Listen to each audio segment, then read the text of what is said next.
Hey, welcome back everyone. This is Dave and Stacie from Corn Productions, and we're doing a From Rewatch. Basically, we're going to be watching the episode with the episode on mute so you can't hear it, and more importantly, our camera doesn't hear it so that we don't get some copyright issues with YouTube. But basically, we're watching the episode. You can watch along with us, or you can just listen to us babble, either way. But basically, no preparation of any kind. We are just going to comment as we go. Yeah, so we're rewatching the episode. We are today on Season 1, Episode 9. And that would be Into the Woods. And hopefully remember, anything that's going on at all. But yeah, it's been a hot minute since we've talked about From. Yeah, we meant to get through this sooner, but with From coming back in the fall, now's as good a time as any to talk about this series again. Yeah, so cue up the episode if you're going to watch along. We have already fast-forwarded through the previously on segment. We are at the 2-minute and 15-second mark. I have MGM Presents up on our screen, and we're going to do a countdown. So get your stuff ready, and then when we get to through the countdown, I'm going to hit play, and then we're going to talk about the episode as it happens. Yeah, good times. You ready? I'm ready. All right. And we're going to start in 3, 2, 1. There we go. Now we're starting. Okay, so we start with Boyd and Sarah going camping in the woods. It's not exactly the most fun camping trip that ever invented, but you think they're going to do some songs and maybe some s'mores? I don't think so. Well, no, but not in Season 1. They're pretty, they're not exactly best friends right now. No. Sarah is his prisoner. She is bound with handcuffs. They should at least do s'mores. I don't think they have marshmallows. They should have thought of that. I'm disappointed in them. I don't think they have marshmallows. Oh, that's fair. Shout out for Latrice. I didn't mention that at the top, but Latrice commented on our Season 3 trailer video, and Latrice says that we are her favorite people to talk about the series of From. So thank you, Latrice. That. Yeah, it's nice to know somebody's listening to us right now. Yes, absolutely. So they've gotten to the little little cave where Boyd found the talisman. This is where the talisman came from, at least as far as we know so far, their history. I hope we learn more about the talisman's history as the story goes on, because I want to know where they actually come from before this cave. Exactly. But this is the furthest he's ever been. So he's never gone any further than this cave before. So he wants to spend the night here because he doesn't feel safe going any further a couple hours before sundown. And so they were arguing about that. Mrs. Lou and Kenny at the diner. Yeah, good to see them again. It's like, revisiting old friends. And Victor is still missing at this point. That's what they're talking about. Yeah, he hasn't been seen since the massacre. Right. And Kenny, for some reason, suspects that Jim is going to actually kill Victor if he ever finds him. Oh, and I think this is the moment where, So, Mrs. Wu says that she does not like Jade, and Kenny points out the fact that that's actually whenever she says it, that actually means that that's who she likes the most. Yeah, which we know that's true. Mm-hmm. They have a great relationship. Yes, that's a fun bond in this season. All right, so Kenny and Christy are talking about the book that they are reading, which I forget exactly what the deal is with the book. I know there's a lighthouse on the cover. Well, basically they take turns reading a chapter and trading the book. But I mean, there's talk about what the book is. Like it's a real book. It's got a lighthouse on the cover. Seems significant. A significant choice. Kenny's all happy, and that's not going to last, unfortunately. Poor Kenny. Yeah. Okay, so this is where all of the Colony House residents. I thought we already did this. Didn't we do this? I guess not. Or maybe they're just removing them because they all got kicked out of the houses they were staying in. Is that what's happening? Yeah, that was the deal. Yeah, they're now staying in basically what is the sheriff's office because none of the town residents actually want to live with these Colony House people. Right, they don't get along very well, and we have our friend Cliff Saunders here. What is his character's name? Dale. Fun fact that they are a real life married couple, so it's great to see them interact together. in one night without an incident. Tabby's still digging her hole, Tabitha. Yeah, we know that's not going to go well for anybody.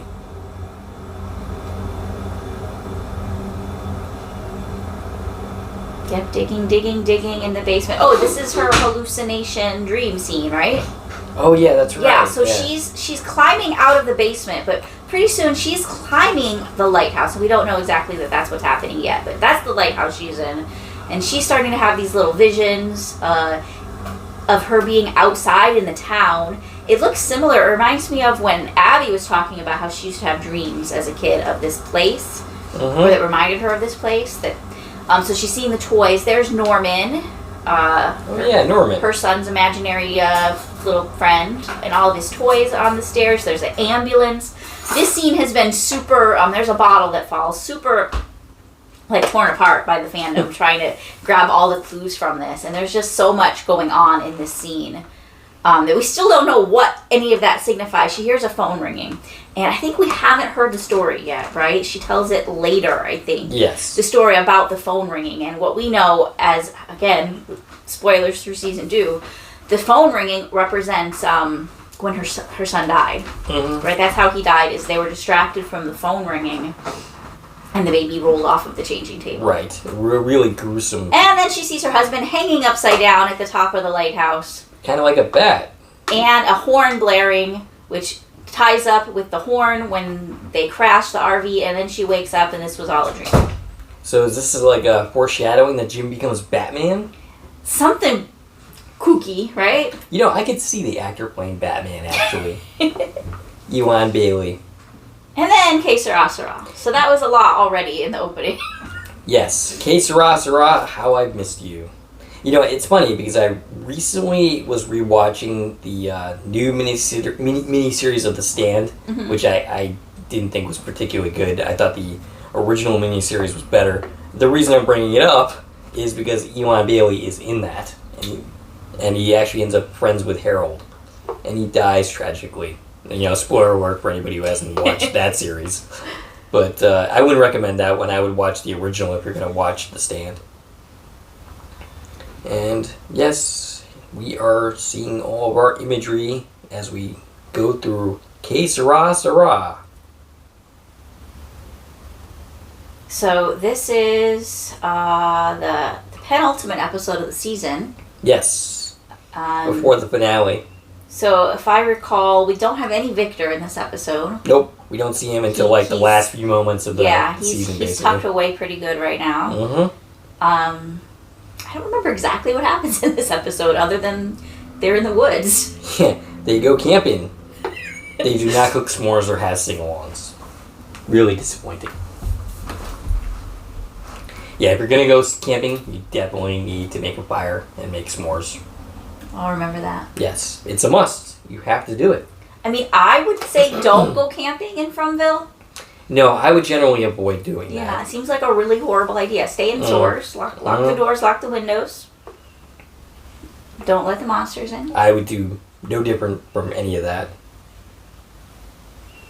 But for some reason, he thinks this is a great idea. Yeah, I forgot why they're even doing this. I think they're looking for something. He's looking for a way out.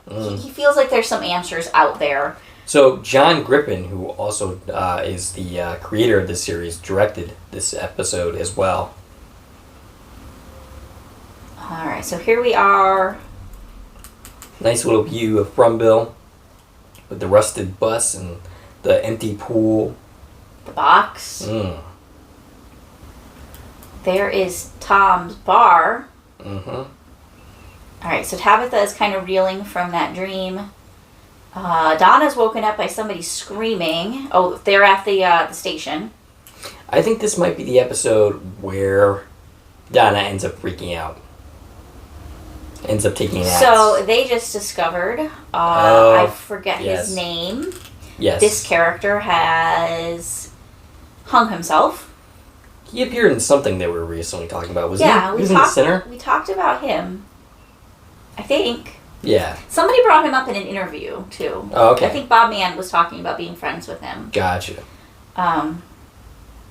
Yeah, all of these people come up so often Mm. in all of our podcasts. If you're not watching our other series podcasts, make sure you check them out. We're currently covering The Sinner season 4, which has so many of From actors and Sullivan's Crossing actors in it, Including Reed Price and Scotty McCord. We're not going to see Scotty McCord this episode, but I'm pretty sure if Internet Movie Database is accurate, sometimes it's not, that Reed Price appears in this episode at some point. Is this the episode where he gives Tabitha the pickaxe for the basement? Might be. But I think Donna ends up there eventually at his bar, Tom's bar. Oh, yeah, might be. Because this is where she starts. So they're starting their plan, right? Yep. That they're going to use Colony House to put up the signal to try and get the radio working. Is Ellis not in some kind of cast or bandaging? Well, remember, it's only been like 2 weeks. I know. He's been pretty beaten up. So he just very recently his arm is broken, and then in the next season he's going to be stabbed. Right, which is like the next day. Right. I don't think we progressed very far from here to there. No. So Fatima and Ellis are working on the wiring, and this is when he's going to take some of her wires to make a little something for later. Yep. So basically, yeah. Did we already mention this? That they're building the radio tower? I did. You did. That's okay. Interesting that mannequin in the background. I don't know if I noticed that before. There's like a naked mannequin. Naked mannequin. It's kind of like it's not even like aligned right. Like his top half and his bottom half are all kind of off-centered. Right. Yeah, it's weird. It's a creepy looking image. As many of the images in From are. Yeah, there's such great cinematography as well as like all of the set dressing, and like everybody who works on this series just does such an amazing job to pull all these elements together. Things you don't even recognize are happening, right? And just adding to the whole ambiance of it. So she's worried that so everyone thinks they're about to get out, right? They think this is the escape plan. The radio's going to work and it's going to somehow help them escape. And if it doesn't, the backup is Boyd's out there. He's going to find a way out, right? One of those two things. They're going to go home any minute now. They think they're going to be rescued. And she's worried that, we're not going to be us in the outside world. Right, that they've been changed by their experiences in Frumville. That they're probably never going to be the same for the rest of their lives. Like, they're going to wake up and think they're still... Well, specifically, she's worried about their relationship because, like, they met here. Right? She's like, well, you're going to go back to your real world, and I'm going to go back to my real world, and that sucks. How long? I mean, Fatima has been gone for quite some time. She's been here for a year. So has Ellis, for that matter. So she's been here for a year. He's been here much longer. I think close to 2 years. Right. For Ellis's family. Ellis, does he really have a life to go back to at this point? I mean, I'm sure they have, friends, people. I guess, but. But no, nobody's ever going to leave here and just, like, put this behind them. Right, no. Alright, back to the woods. Into the woods. Alright, Boyd's marking up a tree. Is he keeping track of where they've been? Is that what he's doing? Yes, that makes sense. So, back to that point, like, I would think it would actually make them closer because, the rest of the world is not going to understand their experiences. Whereas she's just feeling a little insecure. Yeah, it's understandable. Like, well, we're together because, there's not a lot of options here, right? Maybe you don't really want to be with me in the real world. Mm-hmm.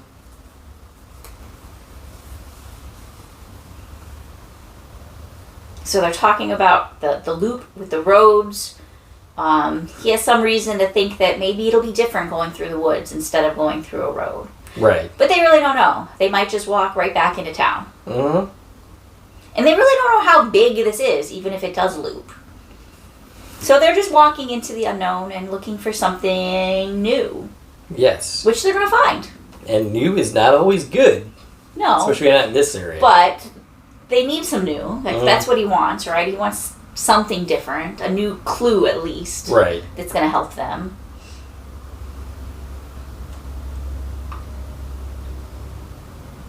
And they're not necessarily on the same page. He's asking her about the whole kill the boy thing. Right. And she's about to explain the voices. They told me that those people were coming. There'd be 2 cars, which we know Victor's always going off about the fact that there was 2 cars was a big deal. I don't understand yet why that's a big deal. Right. But apparently it is.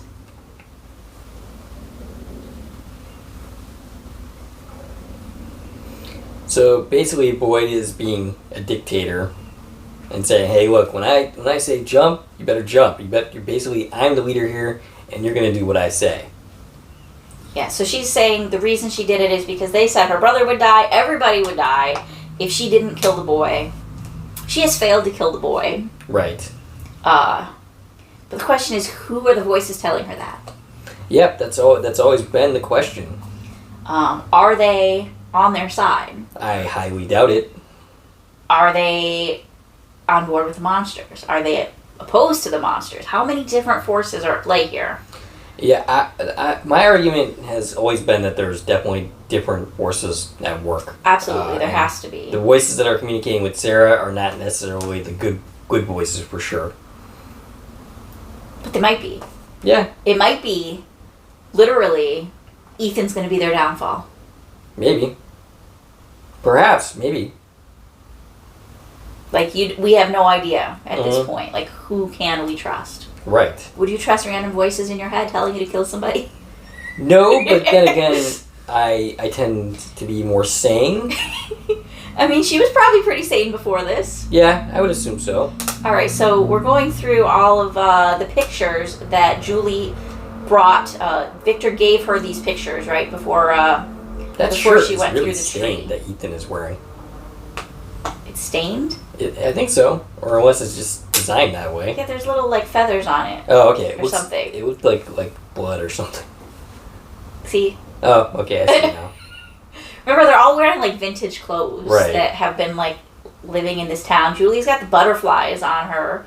It's adorable. Interesting, the butterflies come up again in season 2. We've got those butterfly pictures on the wall of what's currently Sarah's room that we see a few times in season 2. Alright, so Tabitha and the kids are going through and trying to make sense of these pictures. Why did Victor want them to have these pictures? So, I'm looking at Ethan here now, and he's little? Yes, compared to, like, recent pictures of him. Yeah. And I was thinking, wow, he hasn't really grown that much, but he has grown. Yeah. Yeah, there's definitely some suspension of disbelief involved. Yeah. When we have a child and we're trying to portray that no time has passed, even though 3 years have passed. Right. All right, so Tabitha's trying to cheer the kids up, and they're playing a new game of what are you going to do as soon as you get home? And Tabitha wants to eat yummy foods. That would be my choice as well. Julie wants to reconnect with all of her friends. Remember, they've only been gone a couple weeks. So. Right. And little Ethan, he just wants home to be just like this. Because he's really happy here. His family is connecting. Right, which was not the case before. Right, their family was falling apart before, and he feels like this is good for us. Right. And, Ethan is always the one with the words of wisdom. He's always, like, the most intelligent person in the room. Right. And it very possibly, why are they here? It might be to mend their family. That might be why they were picked to come here. Yeah, I mean, maybe this is just one big therapy experiment. Right. Though that doesn't necessarily... explain why they died. Right. Maybe it's because they reached the end of their what they need to do here. And then they actually get out. Yeah, Like maybe. Abby said. Yeah. Okay, so we have Jim and Jade trying to solve the problem of the power. And they've got all the batteries, but it's not enough power. I would say this is a more fruitful partnership than Jim and Randall's in season 2. Yeah. No, I like Jim and Jade working together. Absolutely. I love Jade. He really grew on me throughout the 2 seasons. It's funny because I didn't like him that much when the first part of season 1, and then he kind of grew on me as the season progressed. I got a feeling they're going to kill him in season 3. Yeah, maybe. I think he's one of the ones in trouble. We're definitely losing some people in season 3. I know. I mean, I think we kind of have to. Yeah. But I think we're losing some big people. not just our colony house residents. Yeah, if we're running out of colony house residents, we can pick off. I don't know without hitting the main cast. Like I've said before, that I thought they'd be more willing to kill off their main cast, but they have been more hesitant to do that than I originally thought. There's that picture of Donna and her sister. Like so far, Katri is the only main character to really die.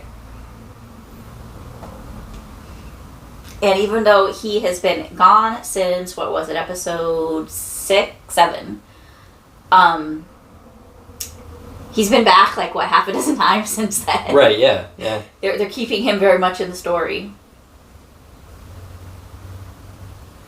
So Kenny is trying to talk to Donna, trying to console her because of what happened, the whole hanging of the colony house resident. And it's pretty clear that Donna is not okay at this point. Yeah, it's all kind of catching up to her. And it's going to be even more obvious as the episode progresses. Yeah, I think we're right there. Yeah. He's like, you got any spare wood? Yes. She's going to go find some wood. Okay. Yeah.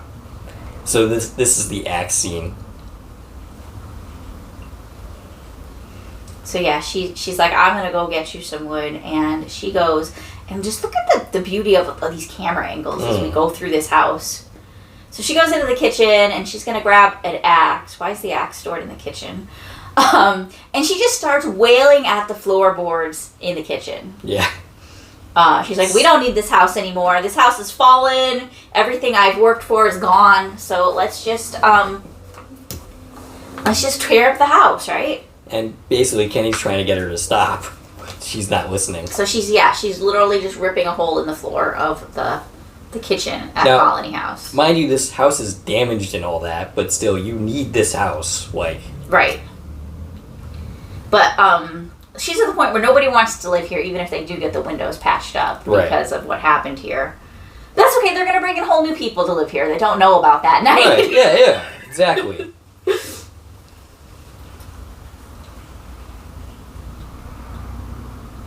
And all of the Colony House residents are just kind of looking at her like, you're crazy. Or I don't know if they live at Colony House, whoever those extras were.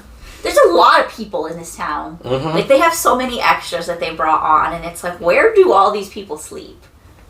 Probably in those houses somewhere, but... I mean, there's only 5 houses, and we know who sleeps in 3 or 4 of them. Right. I feel like there's too many extras. Well, they gotta have some people to kill off. I feel like there's too many extras for the fact that 2 people are given a house and yeah, that's yours. Right.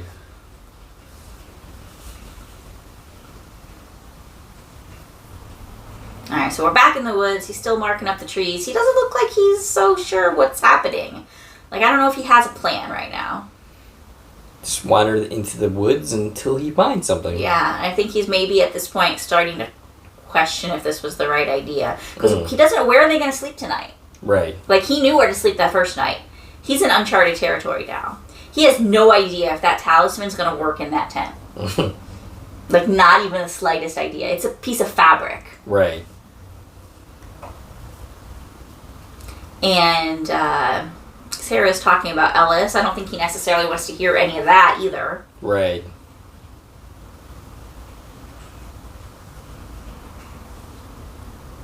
Okay, so she's telling him about Nathan's theory. Remember, Nathan's her brother that she killed accidentally. So yeah, he basically says if we tried to leave too hard... Nathan's theory was if they tried too hard to leave, something would push back. Right, which definitely seems true. Mm-hmm. The more they do, the harder life gets for them. Right. Yeah, that definitely seems to be the case. Nothing they do ever seems to result in something positive happening. Right? Until, maybe the season 2 finale, but... We don't even know still. Right. I mean, something worse could be coming down the pike. Which, is almost guaranteed. Yeah. I can't wait to see what they have in store for us in season 3. Yes, I'm definitely looking forward to it. Alright, so our first glance of the bottle tree. Which, it's still questionable. Are there 2 different bottle trees? Visually, this is definitely not filmed at the same tree as the season 2 bottle tree.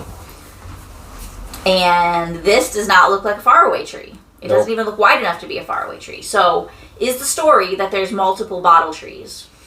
I think... or did they just film it differently? There was a question of, like, it took Boyd, like, days to get here. And Right. then at one point, at the other bottle tree, it's like, She right gets there really fast. Yeah.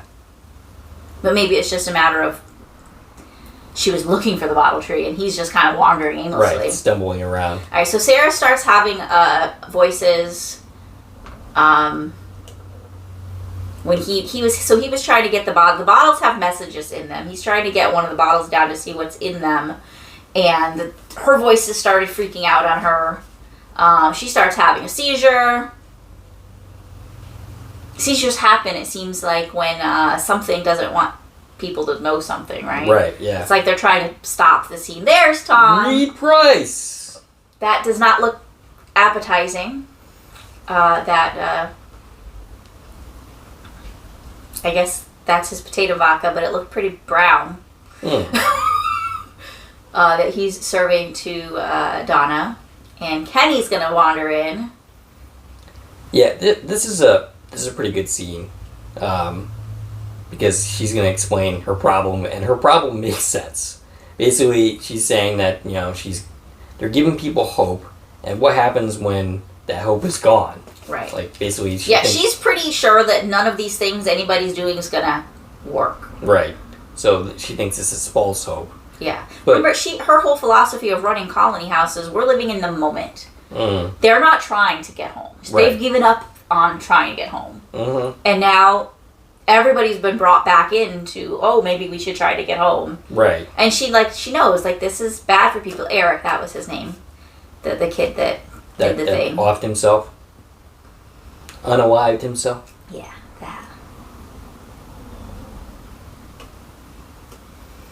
So yeah, she thinks that everybody is wasting their time in the whole tower thing.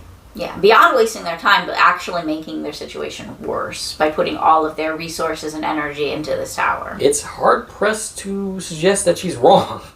Yeah, but also, if there's something to try, why not try it? Right. What else are you doing? Mm-hmm.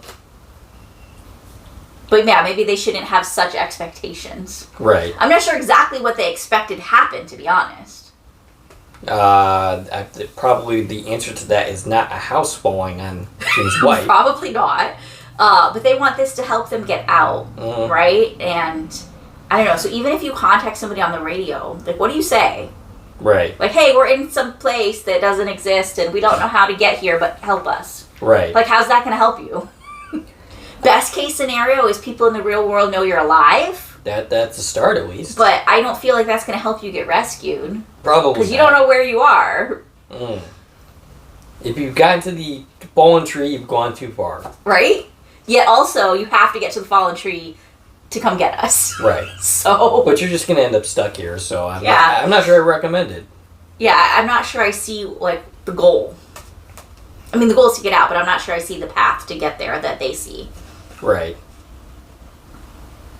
I think at the time, Jim is just trying things to try them. I don't think he actually has any idea of what he's doing. Yeah, they heard static on a radio, so that's all they needed to have hope that life existed outside of this place. Jim's season 2 path is completely incoherent as far as what he tries to do. Yeah, he's spiraling pretty quick, Jim. He jumps from thing to thing, and it's increasingly it makes less and less sense, his actions. I don't know. I was on board with using a drone with a camera. Right. To, get a better view of your surroundings. But they gave up on that. They gave up on that really fast, and, right. and it just became, this side thing that we never followed up on. Mm-hmm.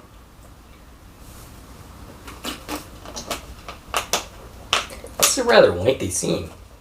Yeah. Talking about monsters and demons and the things that make us tick. I will say that I wasn't sure how I felt about Donna at this point, up until this point, but she won me over before this, but she really wins me over with this scene because, she's reactionary, but she's also highly intelligent at the same time. Yeah, she's just been here a really long time. Yeah. She's been here longer than anybody besides Victor. She's seen a lot of people come and die. Right. And then, of course, there's this part of the fandom who still thinks she's, like, in on something. Which I don't think is impossible, but I don't think so. I don't buy it. I don't think anybody's in on anything. Like Bob Mann said, like who's the mole assumes that somebody is in on it. Right. So we're going off that assumption, and I don't... I would buy that people have secrets we don't know. Mm-hmm. And maybe some hidden agendas. Maybe, like, Dancing in the Rain Lady. But I don't think they're, like, in on it. Right. Like the what is this place and why are we here and I put you here type of in on it. Right. But I don't know. I mean, it's going back to, like, Lost, right? And the others and their whole thing. So, right. Like, that's where that kind of concept comes from, is that there's, obviously, like we said, there are multiple forces at play, but are any of them human?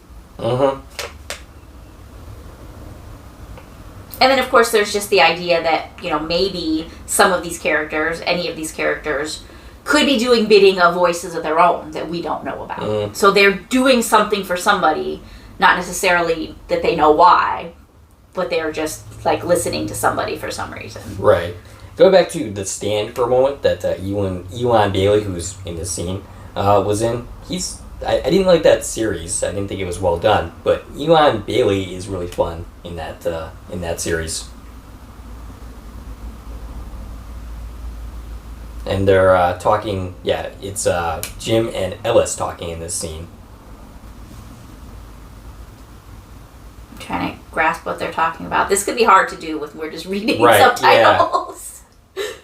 I think Jim is expressing optimism for this whole radio tower thing working, whereas Ellis, not so much. He's a little bit more skeptical. He's been here longer. Ellis, lives at Colony House. Right. And I think he's kind of like, I'm happy to help, but what are we doing? Right. He doesn't quite see the point, I think. Whereas Jim is kind of obsessed with doing this. Yeah. And we got Kenny ringing the bell since Boyd is not here. And that's a key point about Jim's character is like he's obsessed to the point where he's not really there for his family. He's totally obsessed with this single-minded pursuit of escaping. Always. Yeah. Always. That's Jim's perspective. Which, is very mirroring to Boyd. Yes. Back when they first got here. And, he was neglectful of his family, and look where that got him. Right. All right, so Kenny's talking with Christy now. She's pretty upset about Eric's death. She says they were friends. He came to the clinic a lot. Disease. Yeah, so he was a patient. They spent a lot of time together. Well, the other thing is that I think in what's coming up here is that she is going to beg Kenny that if he ever gets to the point where he might want to do something like Eric did, that she's going to talk to him, and she's making him promise that he's going to do that. Right. Like, she's realizing how real stuff is here. And it's not just the monsters they need to worry about. Right. Like, when you're in this scenario where you're all fighting for your lives, and it's this challenge just to stay alive, and then the concept that somebody would end their life, I feel like that's something she hadn't even considered before. Right. That could happen.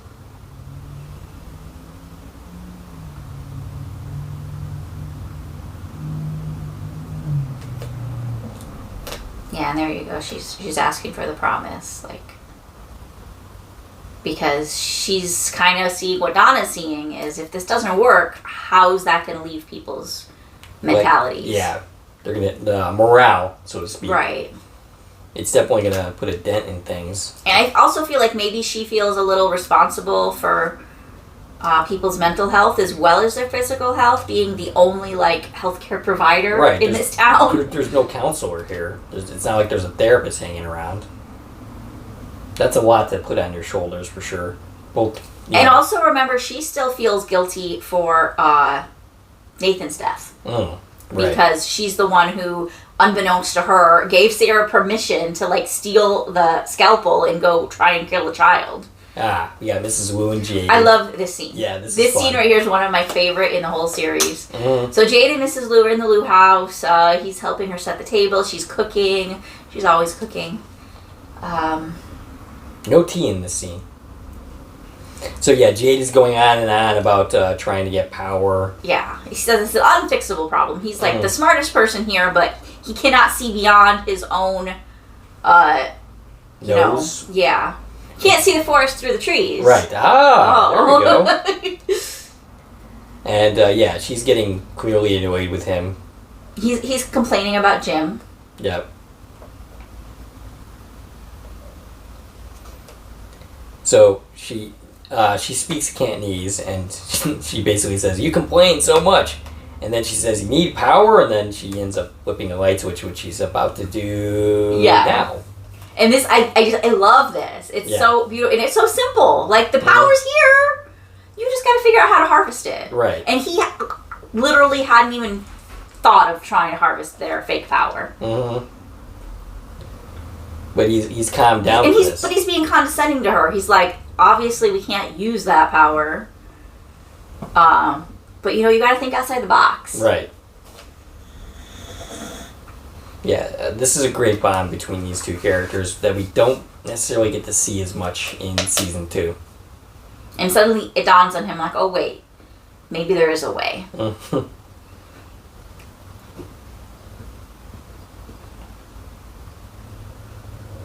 And we got back to the Matthews household. I think Jade is going to come in like he crazy is, person. Yeah. He's about to do that because of course he needs to come to Jim. So Julie's helping Mom take buckets and buckets of dirt out of the basement. What's with the dogs and the question mark? They were questioning the dogs. Oh. Like, who are these dogs? Where do they come from? Why do the monsters not kill the dogs? Or any of the animals? For helping to dig a hole, she's awfully clean.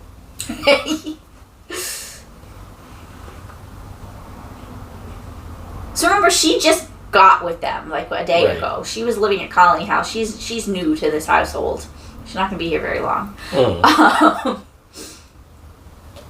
I think she's happy just to reconnect with her family. Right. And now she's talking about, how Ethan was saying, we're a family again. And I think she realized that, like, yeah, this is really good. Mm-hmm. Like, maybe we shouldn't be in a hurry to leave. Has she had a scene with Fatima yet? I don't think so. No. I remember you had issue with that. Right. They never how really they went address it. so long after, the party scene before they interact again. And it's not like, I mean, I guess it's normal, I guess, to like just drop it and not bring it up, but whoa.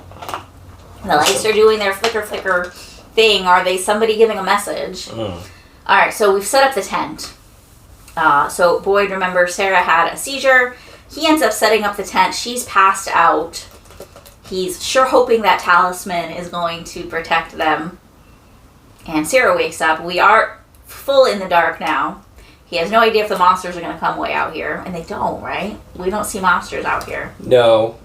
There's some unseen force that eventually... Right. Something's out here, but it's not the creatures. Right. The creatures are hanging close to the town. So he's explaining to Sarah... I don't know that you're safe. He's like, we're safe. Look, we're inside a piece of fabric with a talisman above us. We're really safe.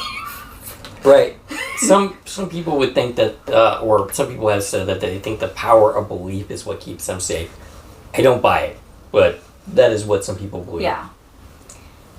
Okay, so he's telling her that he got one of the bottles down, and inside, the piece of paper says 1864. Which is one of the from numbers? It's one of the lighthouse numbers. Oh, okay. We didn't talk about that. That happened in this episode. Right, yeah. So when Tabitha was going up those stairs, very briefly, one of those clues was a bunch of numbers that look like years. We're still not 100% positive they're years, but they look like years. Dating all the way from the 1500s through 1978, which is the year of Victor's massacre.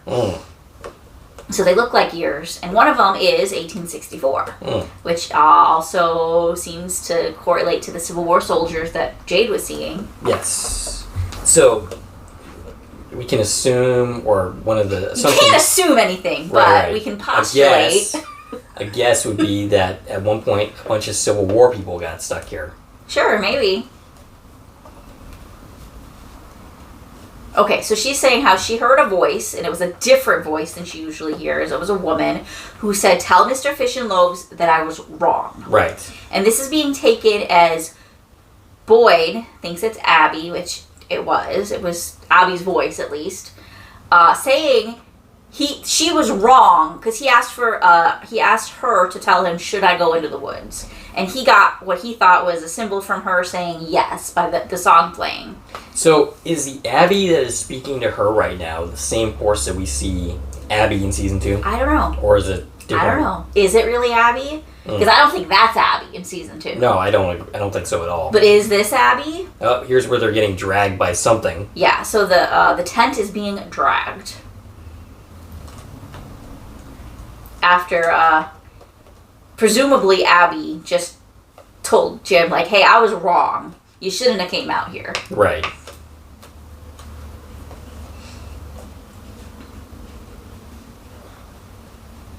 Alright, so she's hit the bottom of the dirt layer anyways, in the basement. Did the worms conversation happen yet?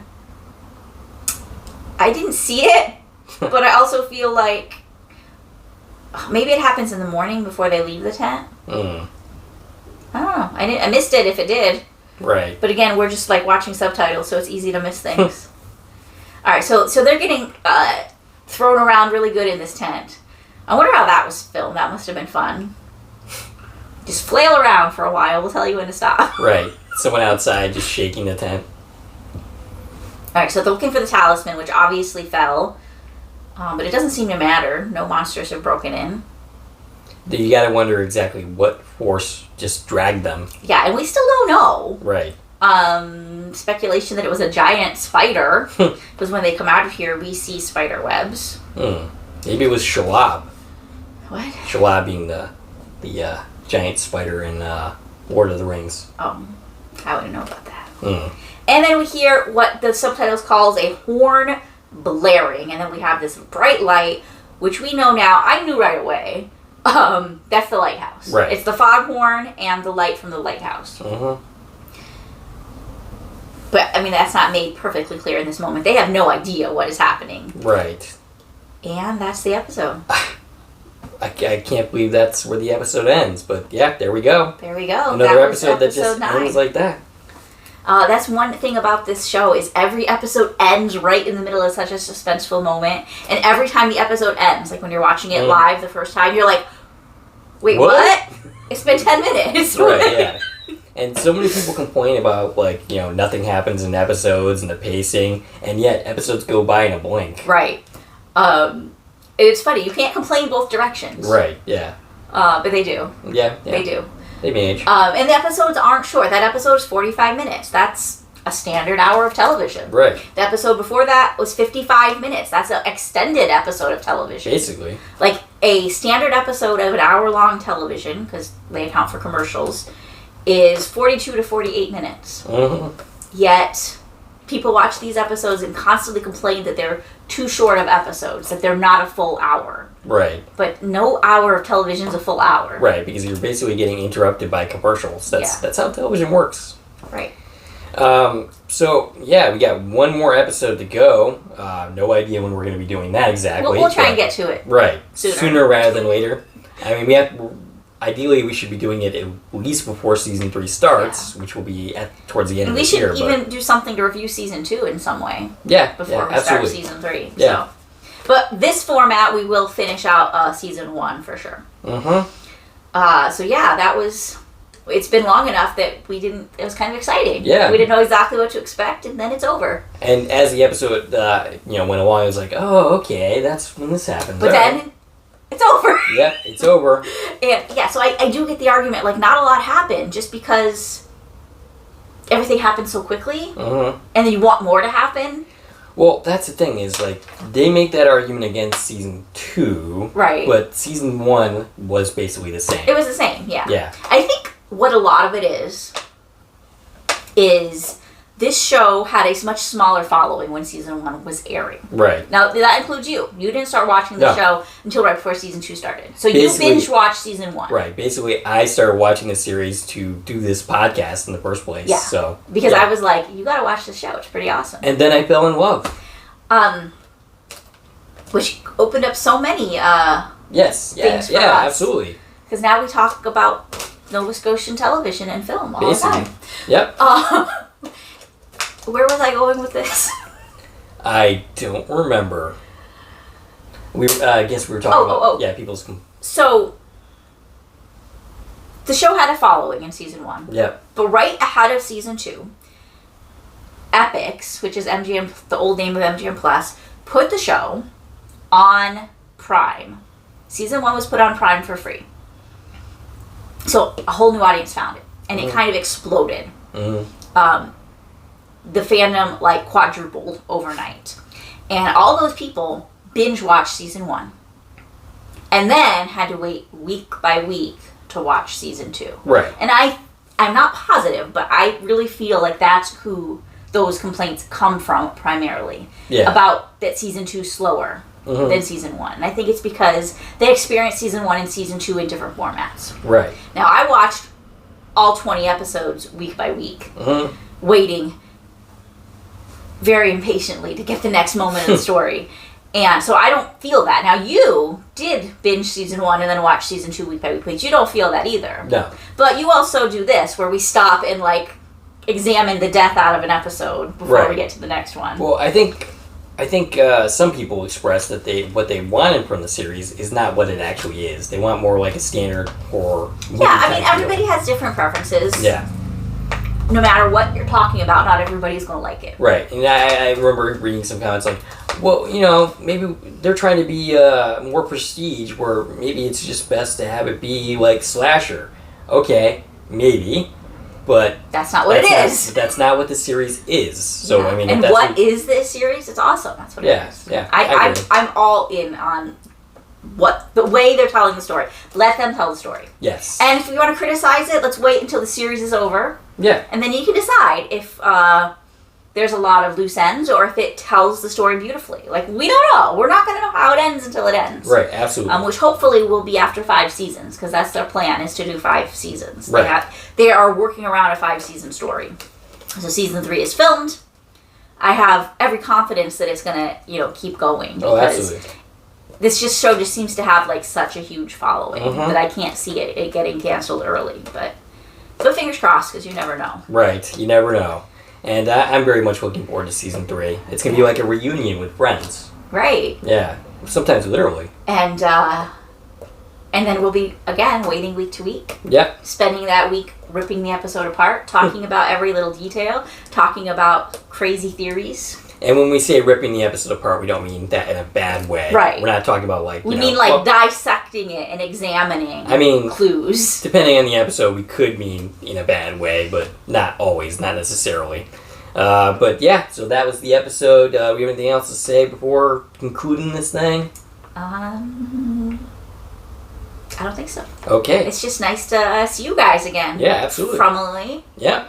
And let us know you're here. Let us know that you're with us. Let us know what you're excited to see in season 3. And I was going to say something else, but I don't know if I should, so I won't. Okay. All right. We'd like to hear from you. What you think of this video? What you think of this episode? You excited about season 3? So on and so forth. Stacie can be reached at. I can be reached on Twitter, X, Instagram, and Threads at TVN Coupon Talk. If you like this video and want to support the channel, there are a number of ways to do so. You can follow me on Twitter at Corn Productions. You can join one of my Corn Productions Facebook pages. You can buy something from the Corn Productions store on Zazzle. You can buy me a copy. You can join the Corn Productions membership for 99 cents a month. And of course, you can like, share, and comment on this video, as well as subscribing to our channel and hitting the bell so that you know when a video of ours is dropped. Alright, this is Dave and Stacie from Corn Productions, signing off.